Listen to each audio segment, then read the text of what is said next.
I was in Boston when Martin Luther King was assassinated, when he was shot, when the first things came through that he was shot. And we were doing a Meet the Press show there, and they told us, forget that show, come back to Washington. We're going to do the Attorney General, which I think, well, I'm not sure who it was, but they said come back to Washington. And rioting had already broken out in Boston because we were in a restaurant eating, and people were throwing bottles through the windows and things like that. We got in a plane and went back to Washington, and if you remember, or you wouldn't remember, but Washington, there were a lot of fires and a lot of looting and a lot of chaos here. And when you flew into Washington, it's the most eerie thing that I've ever seen. The unit manager and I, his name was Arthur White, flew into Washington, and you could look down on the streets below and you couldn't see a thing moving except military vehicles, a truck, a jeep, a tank. I mean, and you saw plumes of smoke going up in the air.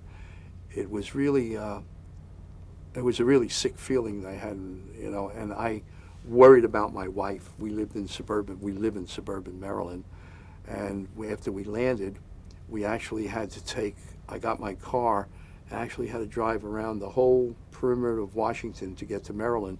You couldn't go through Washington. It was sealed off by the National Guard and by Army troops. But I remember it was a very, very funny feeling to see those plumes of smoke and not a thing moving on the streets except military vehicles. Had you ever met Dr. King? You know, I did. I had him on Meet the Press twice, I believe, and he was quite a dynamic speaker. And I remember him chastising Stokely Carmichael before we went on the air that he shouldn't get too vociferous on the air. It was just before we went on. Do you think Dr. King harnessed the power of television for the cause? Yeah, I guess you could say he did. Yeah, he gave great speeches, and he knew the things that he would say. He knew there were excerpts that would be clipped out for the news. So yeah, I would say he did learn how to take those clips that people would do. Especially, you know, I have been to the mountain. I have a dream. There are so many things that you can think of that he said that, yeah, he knew how to harness. He harnessed television.